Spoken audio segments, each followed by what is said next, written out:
안녕하세요 여러분, 수익률 상승에 도움을 드리고 싶은 헬퍼입니다. 국내 증시가 아주 가파르게 상승세를 이어가고 있습니다. 볼린저 밴드로 봤을 때 여기서 사실 50볼린저, 200볼린저 상단을 다 했었기 때문에 좀 되돌리지 않을까 생각을 했는데 돌파를 하면서 쭉쭉 올라가고 있습니다. 일단 기술적 분석상 이렇게 되면은 결국 지금은 상승 추세인 게 맞는 거고요. 결국 매도를 한다. 이제 손절이라기보다는 이제 익절을 친다라고 쳤을 때 만약에 산 상황이라면 이제 여기 부분을 깨면 이제 매도를 하면 되겠습니다. 결국 과연 계속 지속할 수 있을까? 이제 이게 계속 문제일 텐데 결론적으로 저는 쉽지는 않을 거다라고 계속 생각은 하고 있습니다. 왜냐면 사실 이번 상승이 근본이 없기 때문이긴 하죠. 사실 매크로가 받쳐주지 못하는 그런 상승이다 라고 보실 수 있겠습니다. 일단 한번 지나왔던 세월들을 먼저 한번 생각해 보도록 하겠습니다. 왜 증시가 올라갈 수 있었는지. 저번에도 이제 계속 얘기를 했었던 내용이긴 합니다만 보시면은 이제 결국 최근에 이제 상승을 봤을 때 2009년도 이후로만 보도록 하죠. 그냥 3주봉으로 했을 때 나스닥도 그렇고 그냥 미국 쪽으로 보죠. 2009년도부터 문제가 이제 생기면은 이제 QE라는 걸 했었습니다. 양적 완화라는 걸 했었죠. 이제 그냥 QE가 뭐냐? 결국 그냥 돈을 찍어서 그 돈이 실물 경제로 흘러나오지는 못하는 돈을 찍어서 금리를 이제 낮추게 됩니다. 금리를 낮춰서 금리를 낮춰주면 어떻게 될까요? 금리가 이제 10%일 때는 내가 10% 이상짜리를 투자해야 돈을 벌지만 이제 금리가 2%일 때는 2% 이상만 투자해도 돈을 벌죠. 그러다 보니까 투자가 훨씬 더 많아지겠죠. 그러다 보니까 금리를 낮추는 효과가 됐고 투자도 많이 되면서 경기가 부양이 됐습니다. 쭉쭉쭉쭉 그렇게 흘러왔어요. 근데 이제 그러다가 코로나라는 게 발발을 합니다. 그러면서 돈을 엄청나게 많이 풉니다. 그러니까 QE를 엄청나게 많이 합니다.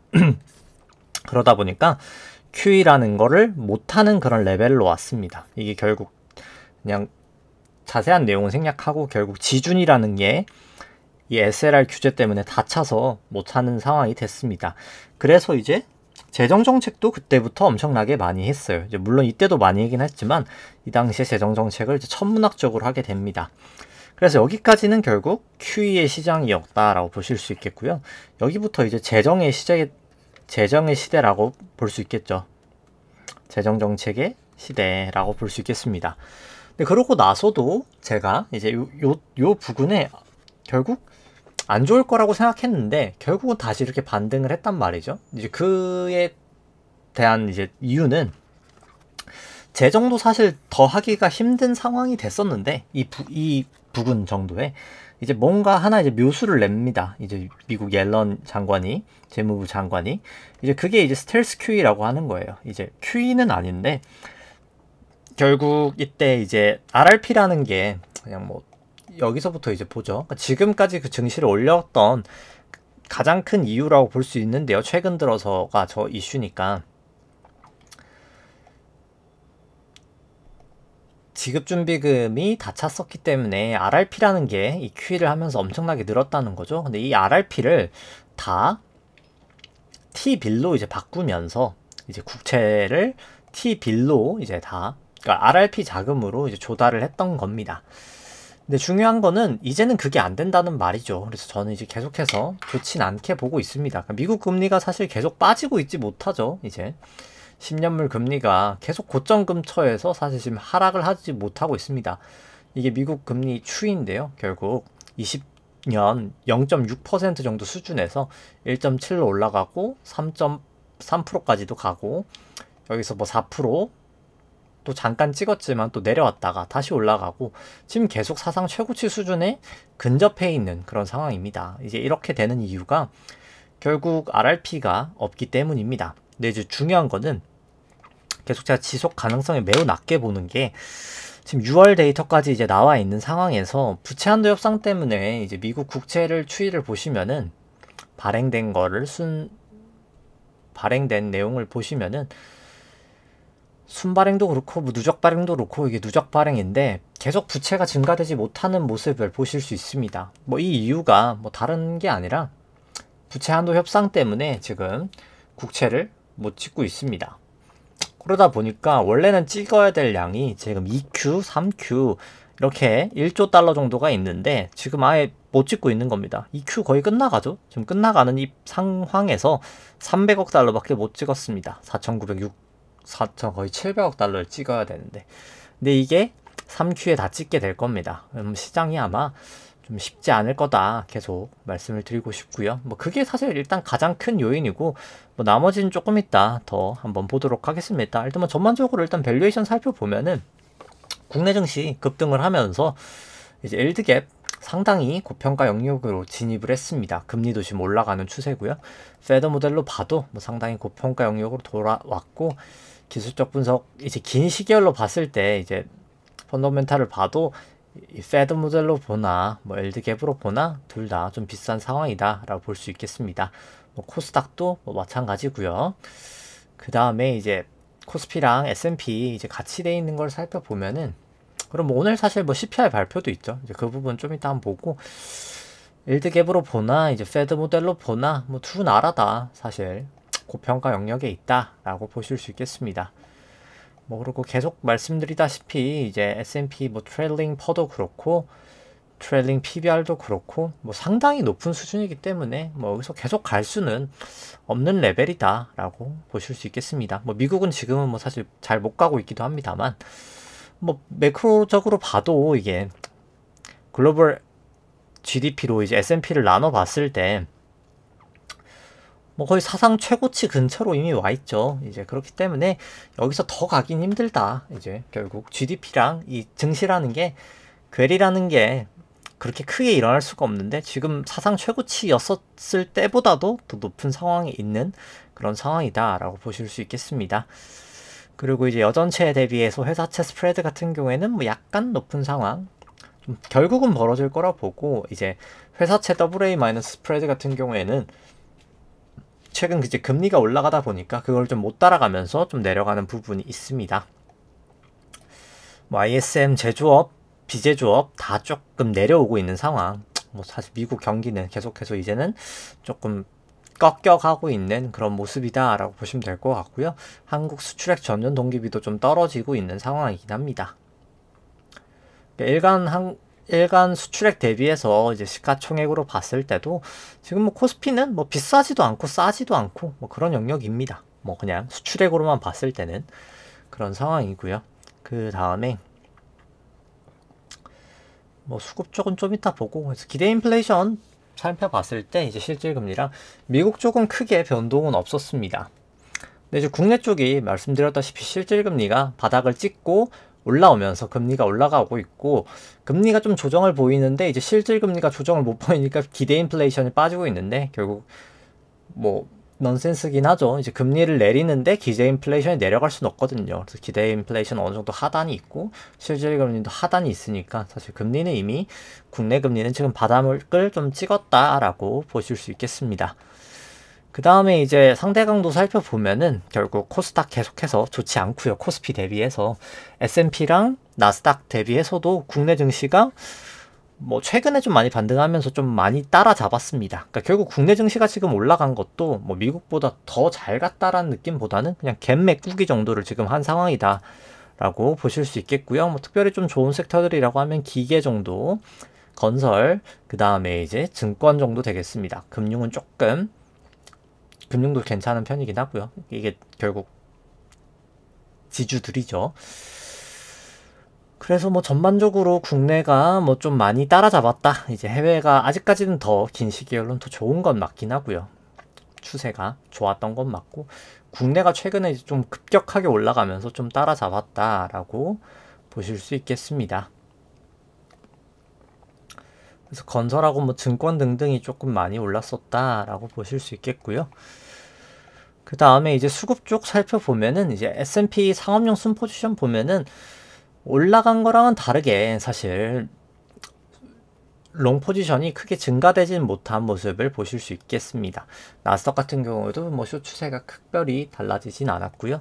삼성전자 같은 경우에도 결국 반등을 사실 삼성전자 많이 하지도 못했기도 하고 해서 밸류는 여전히 이제 고평가다라고 보실 수는 있겠습니다.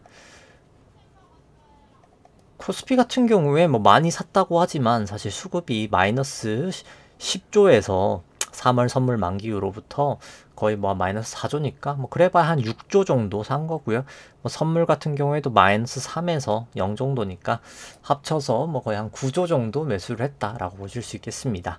근데 긴 시계열로 봤을 때 뭐 사실 아직까지 세 발의 피인 거고 그거에 비해서 사실 반등은 조금 가팔랐기 때문에 뭐 수급이 그렇게 좋아 보이진 않는다라고 보여집니다. 왜냐면 진짜 반등이라고 하면 이게 사실 여러분 입장에서 가격을 팍팍 올리면서 사고 싶으신가요? 아니면 많이 살 계획이라면 가격을 조금씩 올리면서 살려고 하시나요? 라고 했을 때 뭐 지금은 저는 그냥 외국인이 거의 트레이딩용으로 들어온 게 아닌가라고는 일단 보고 있긴 합니다. 왜냐면 거래량이 그렇게 크게 받쳐주지는 못하면서 그러니까 안 산 건 아니에요. 사긴 샀는데 굳이 긴 시계열로 올라간다고 치면 이렇게 공격적으로 짧게 올릴 가능성은 좀 없지 않았나? 뭐 이런 생각을 하고 있긴 합니다. 긴 시결로 봤을 때는 여전히 외국인 너무나 매도를 많이 한 상황이긴 하고요. 뭐 신용잔고는 뭐 참고 삼아 보시면 될 것 같습니다. 그래서 신용잔고 같은 경우에는 뭐 전주 대비해서 한 2천억 정도 증가되면서 18.5조 정도 기록을 하고 있습니다. 그 다음에 이제 뭐 매크로 쪽 살펴보면은 아까 말씀드렸다시피 결국 이 국채 발행하는 게 가장 큰 문제가 될 수밖에 없다라고 말씀을 드리고 싶습니다. 결국 문제는 관세가 아니라 이 빚쟁이인 상황에서 이 금리를 어떻게 감당할까가 문제인 거고요. 이 온 RRP가 이제 1,800억 달러밖에 안 남았기 때문에 이 부분을 과연 어떻게 컨트롤할 것인가. 이때까지는 순유동성이 보시면 플러스였단 말이에요. 이게 왜 플러스였을까에 대해서 여러 가지 이유가 있는데 일단 뭐 이거를 살펴보죠. 그러니까 결국 증시가 반등을 하고 우리가 말하는 유동성이라는 한 번 더 지워버리죠. 이거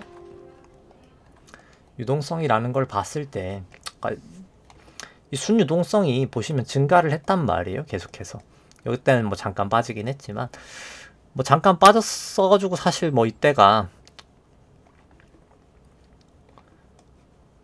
보시면은 쭉쭉쭉 보시면은 이게 사실 쭉 빠질 때 증시가 많이 떨어졌다가 이제 요때부터 딱 이때일 겁니다. 23년 4Q 정도 때부터 이 RRP라는 것 자체가 많이 이용이 되게 됩니다. 이때도 그렇고 요게 이제 T빌로 다 치환이 되면서 증시가 사실 반등을 하게 됐는데 그러다 보니까 순유동성이 지금도 뭐 좀 버티고 있어요. 이제 그때보다 사실 순유동성이 더 늘었단 말이죠. 보시면은 이때에 비해서 순유동성이 더 늘었죠. 이제 이렇다 보니까 증시가 지금까지도 반등을 계속하고 좀 버텨오고 있던 건데 이제 그거를 했던 가장 큰 두 요인이 이 TGA랑 이 온 RRP에 있습니다. 이 온 RRP도 감소를 했고 보시면 감소를 했고 그 다음에 이 TGA도 감소를 했고 이게 원인이 결국 온 RRP는 T빌 발행을 하는데 사용이 되었던 거고요. 이 TGA 같은 경우에는 결국 부채 한도 협상 때문에 원래 한 8,500억 달러 정도를 이렇게 보유하고 있어야 되는 건데 부채 한도 협상 때문에 정부가 가지고 있는 현금이죠. 현금을 그냥 소진을 시키고 있다는 거죠. 그러니까 당연히 추가적인 유동성이 공급이 되겠죠. 이제 그러다 보니까 QT 하는 거에 대비해서 순자산이 그러니까 순유동성이 줄지 못했고 오히려 1,900억 달러 정도가 증가를 하는 그런 모습을 나타냈던 겁니다. 총 자산은 감소했음에도 불구하고요. 그렇기 때문에 증시가 이때까지 오를 수밖에 없었던 거고 지나고 나서 생각을 해보면 그리고 나서 이제 통화량 같은 경우에도 이 T빌 같은 효과 때문에 T빌을 찍었던 효과 때문에 결국 온 RRP가 시중으로 흘러나왔던 거잖아요. 이제 그 T빌로서 그렇기 때문에 이제 M2 증가율과 M1 증가율이 좀 증가되는 그런 모습을 나타냈던 겁니다. 그래서 보시면은 뭐 일단 뭐 위에 있는 것부터 먼저 보죠. 그래서 BDI 같은 경우는 철강 쪽 무역이 조금 활발해지면서 BDI도 올라갔고 SCFI도 좀 큰 폭으로 좀 상승을 하는 모습을 나타냈고요. 그 다음에 이제 결국 순유동성 같은 경우가 다시 반등을 했단 말이죠. 이때 큰 폭으로 감소를 했죠. 보시면은 증시 빠질 때 큰 폭으로 감소를 했던 게 지금 다시 좀 큰 폭으로 증가를 했다. 이렇게 보실 수 있겠습니다. 아무래도 TGA를 쓰고 온 RRP가 좀 감소됐던 부분이 크다라고 보실 수 있겠고, 근데 중요한 건 이제는 버퍼가 없다는 거죠. 결국 이 분차한도 협상이 되면은 어떻게 될까? 부채한도 협상이 타결이 되는 순간 어떻게 될까요? 국채를 다시 찍게 되겠죠? 그럼 유동성이 국채로 빨려 들어가겠죠? 이제 시중의 돈이 다 국채를 사는데 쓰여질 거고, 그럼 이제 TGA가 증가가 되겠죠? TGA가 증가가 되면은 결국 지준이 이제 감소를 할 겁니다. 그렇기 때문에 유동성이 다시 이제 감소는 하는 형태를 마주할 수밖에 없을 겁니다. 이게 다시 8,500까지 채울 테니까요. 이제 그래서 이제 그렇게 되면은 이 순자산, 이 순유동성 자체가 이제 TGA가 증가되는 만큼 다시 급격하게 하락을 하겠다라는 거를 우리가 알 수 있을 거고, 그렇기 때문에 QT 같은 경우도 250억 달러에서 이제 50억 달러로 감소를 시켰던 거죠. 이제 미리 그걸 연준도 알고 있기 때문에 25년 4월부터 이제 그런 행동을 했었다라고 보시면 될 것 같습니다. 이제 네, 결국 지금은 이제 말씀드렸던 것처럼 이 부채 때문에 결국 GDP 대비해서 지금 3Q까지 3분기까지만 해도 거의 GDP 대비해서 4.9%를 찍어야 되고, 작년에도 GDP 대비 8%, 그 전년 23년도도 11%, 뭐 천문학적인 금액으로 찍고 있기 때문에 이게 지금 지속 가능하지 못하다라고 보시면 될 것 같습니다. 뭐 나머지 같은 경우엔 쭉쭉쭉쭉 다 넘어가도록 하고요.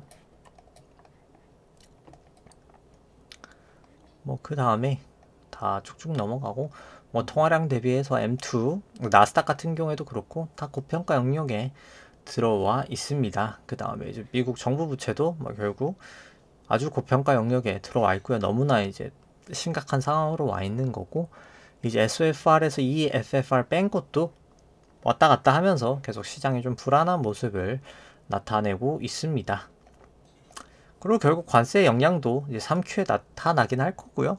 근데 관세보다도 결국 이 금리 쪽 부분이 계속 큰 문제고, 결국 CPI도 이제 발표가 나죠. CPI 발표도 날 텐데, 보시면은 CPI도 결국 발표가 날 텐데, 오늘 이제 9시 반에 이제 곧 있으면 발표가 날 텐데, 뭐 결국 3분기 정도부터는 뭐 오늘까지는 아니어도 결국은 물가가 올라가는 방면으로 나올 수밖에 없다라고 사실 생각을 합니다. 당연히 이제 사재기 수요가 먼저 있었던 거고, 이제 그 사재기 때문에 물가가 좀 잠잠했던 건데, 이제 결국 다시 이제 관세 영향 받으면서 일시적이나마 물가는 튈 수밖에 없고, 지금 근데 사실 금리가 결국 올라가는 요인은 물가라기보다는 결국 돈이 없기 때문이죠. 다 이제 빚을 내야 되는 그런 상황이기 때문에 그렇게 보시면 될 것 같고, 근데 결국 물가가 또 쉽게 잡히지 못하는 것도 마찬가지로 이 수요와 공급의 갭 차이가 있기 때문이다. 미국도 마찬가지고요.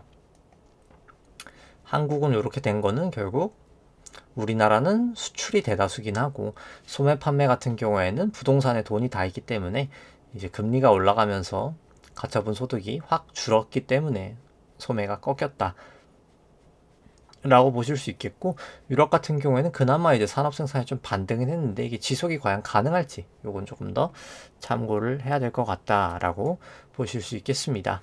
그래서 결국 지금 뭐 국내 쪽도 그냥 매크로적으로만 살펴본다고 치면은 뭐 돈을 결국 국채를 발행 많이 해서 살려보겠다 이거지만, 아까 말씀드렸다시피 지금 전 세계가 돈이 없는 상황이기 때문에 미국조차도 달러를 이제 조달을 하기가 쉽지가 않은 그런 상황이기 때문에 국채로 쉽지가 않고요. 결국 모든 금융 위기는 다 예대율이 다 차일 때 터지게 됩니다.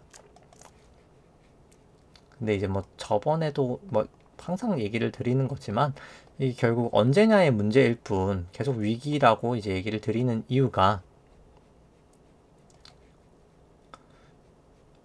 뭐 타이밍은 딱 정확하게 이건 뭐 사실 잡기는 어렵습니다만, 뭐 이 SLR 나오기 전에 2008년도 이전 같은 경우 보시면 예대율이 미국이 100%일 때 금융위기가 터졌습니다. 닷컴 버블이나 2008년 금융위기나. 근데 이게 SLR이라는 규제가 바뀌면서 이제 예대율에서 이게 지금은 예대율은 70으로 낮아 보이지만 사실 SLR 기준으로는 거의 100 근처란 말이죠. 근데 이제 그래서 지금 SLR 기준을 풀자 뭐 이러고 있지만, 만약에 이제 경로는 결국 두 개예요. 그러니까 SLR을 푼다. 그러면 결국 금리는 올라가고 주가도 단기적으로는 오를 수 있습니다. 그러니까 결국 돈의 가치가 떨어지는 거죠.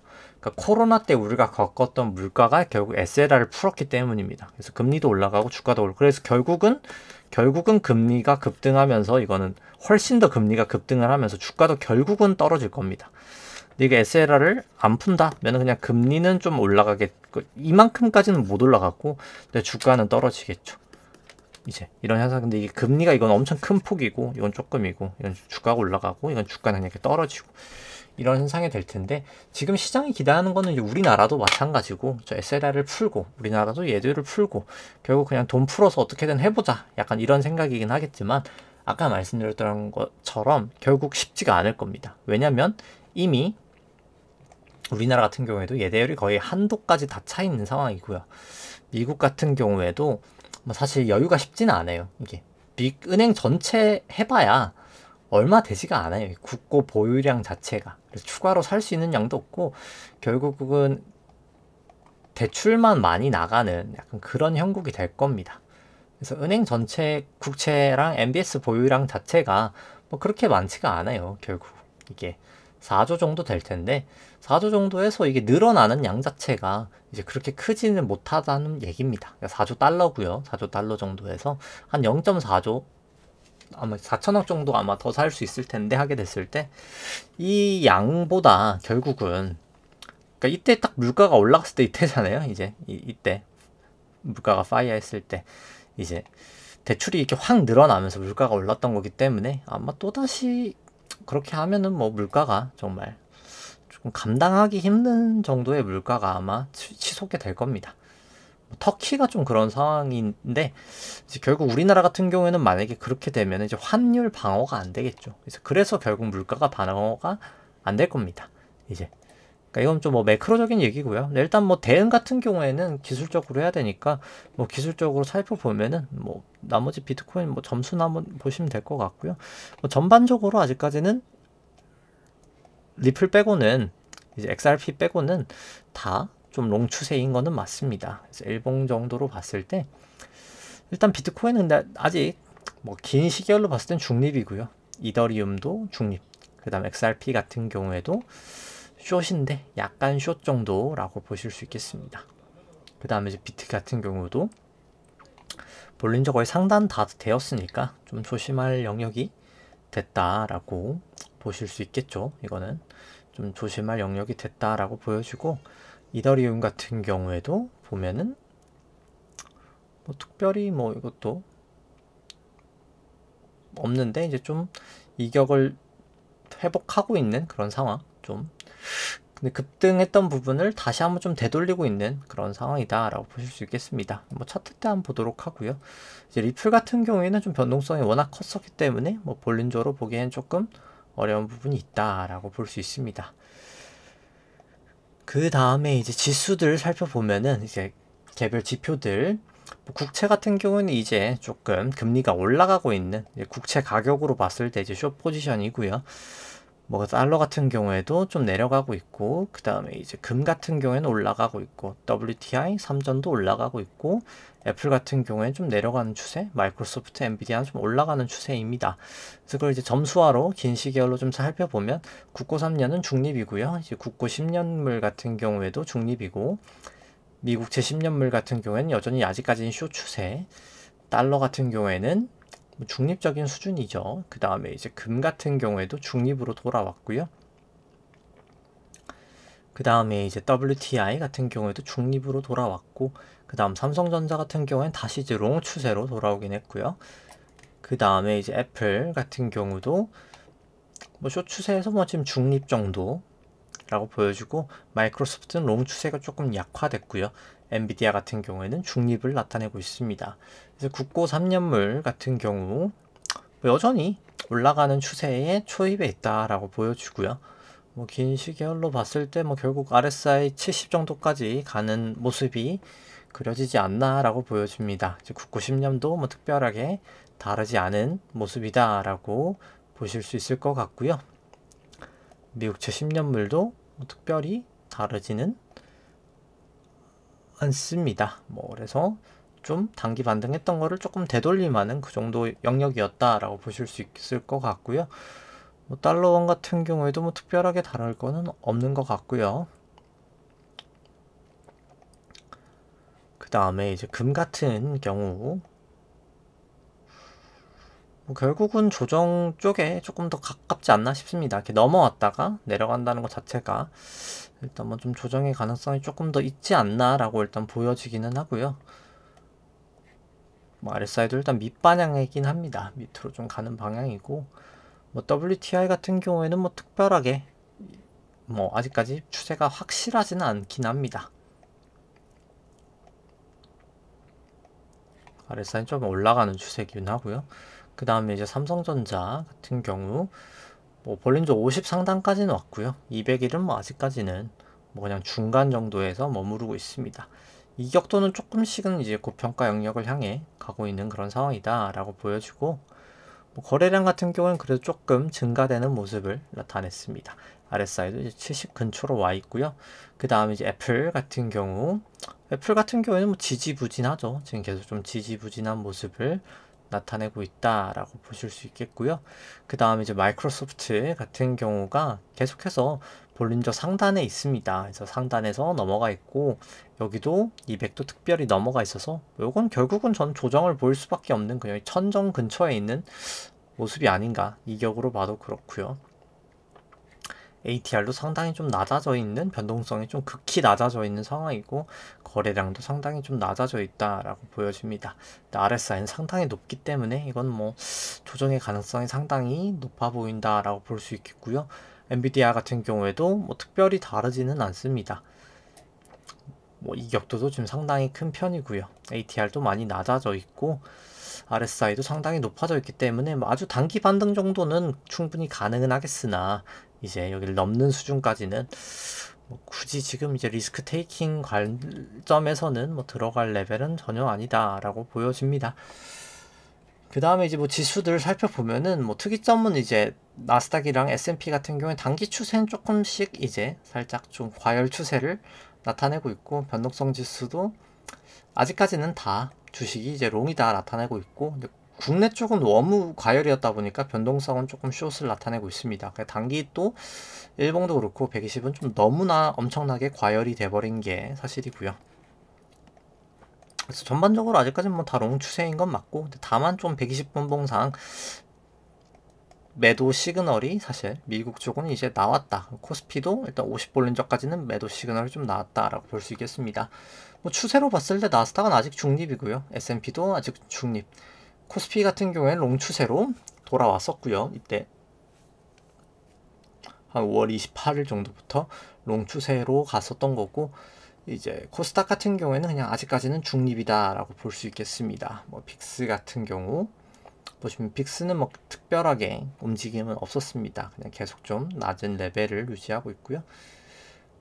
그래서 뭐 이격이 좀 너무 많이 빠진 게 아닌가 해서 결국 언젠간 반등을 할 텐데 아직은 못하고 있는 이제 그 정도 느낌이고, V 코스피 같은 경우에도 여긴 좀 반등을 했죠.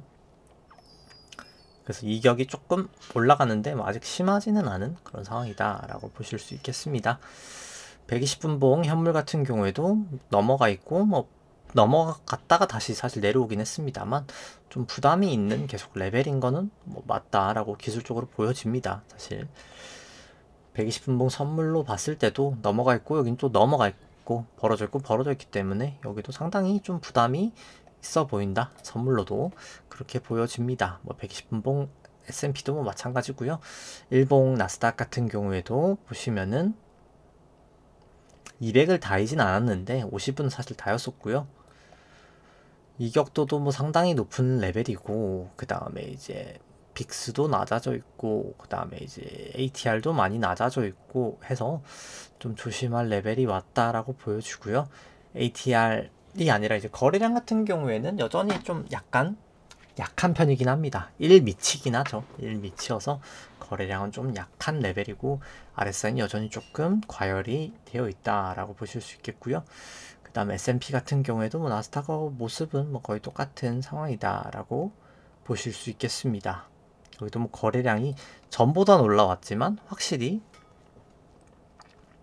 전에 비해서는 많이 낮아졌다. 그러니까 과거 하락할 때 비해서는 거래량이 좀 낮다라고 보실 수 있겠습니다.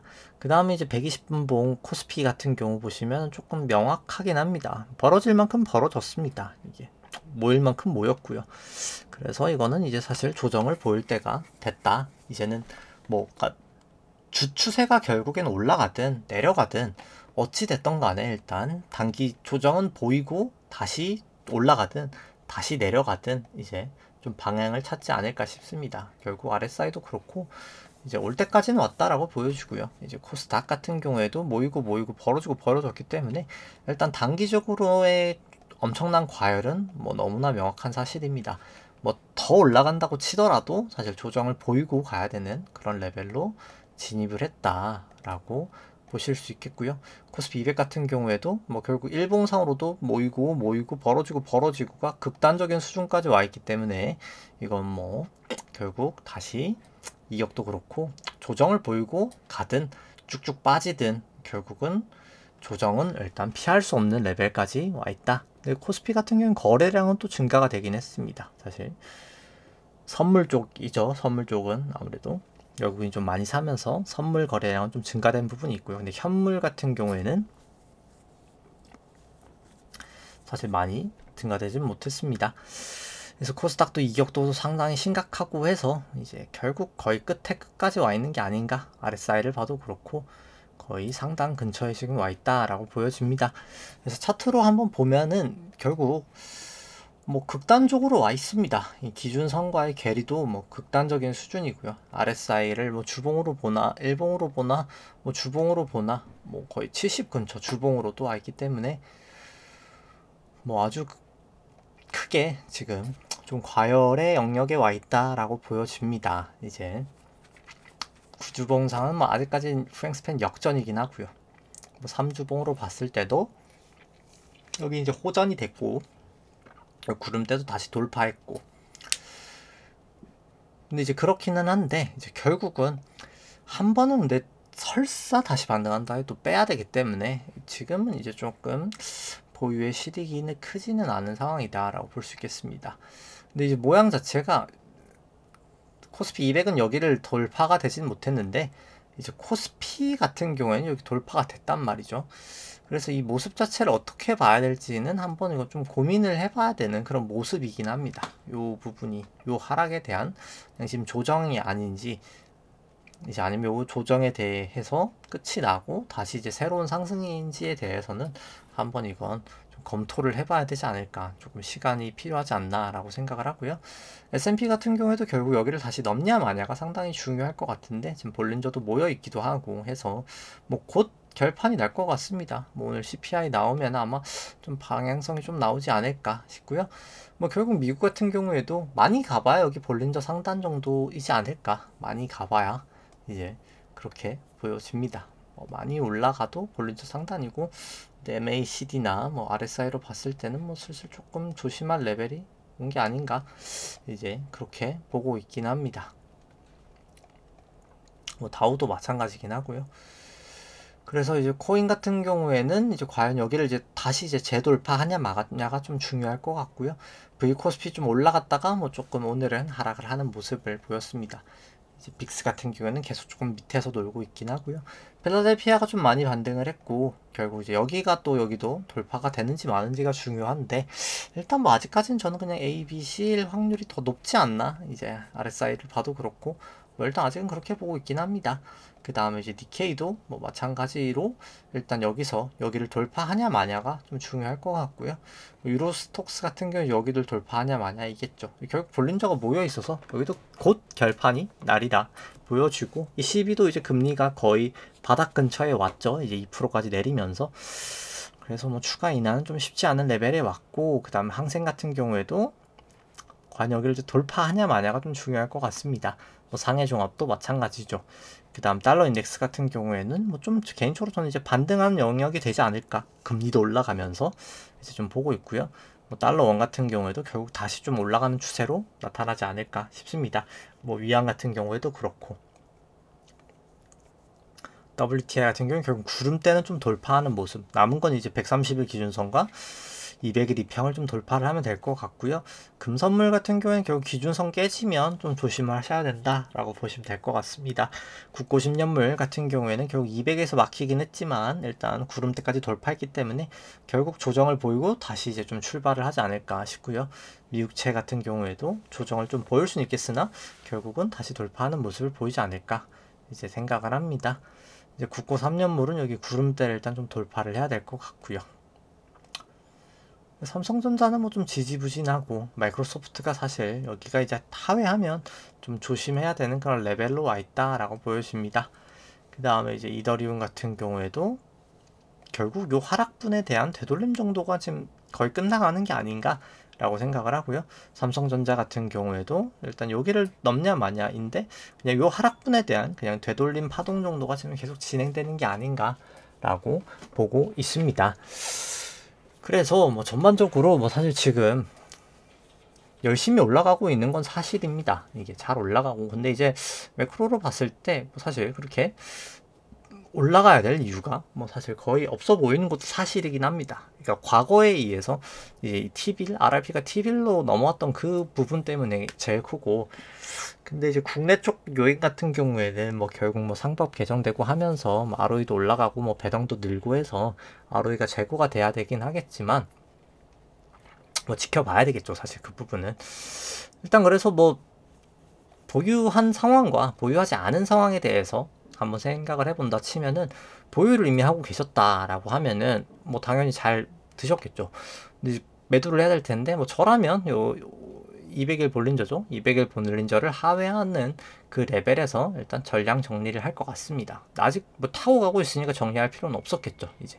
근데 이게 넘어간 상황에서 다시 깨지면 저라면 매도를 할 것 같고, 안 보유하고 있다라고 했을 때는 뭐 결국은 가만히 있을 것 같습니다. 지금 사야 될 레벨은 이미 너무 멀리 왔고, 다시 뭐 여기 내려왔을 때 안 내려오면 이제 이건 뭐 떠난 열차고요. 그냥 차트 보면서 개별 종목에 따라서 그냥 딱 이렇게 기준선을 돌파하는 그런 종목을 사는 게 맞는 거고, 지금은 뭐 이미 전 떠난 열차라고 보여집니다. 그래서 조정을 보이고 재차 기준선 근처에서 길을 모으고 올라갈 때 이제 그렇게 사는 게 맞지 않나 생각을 합니다.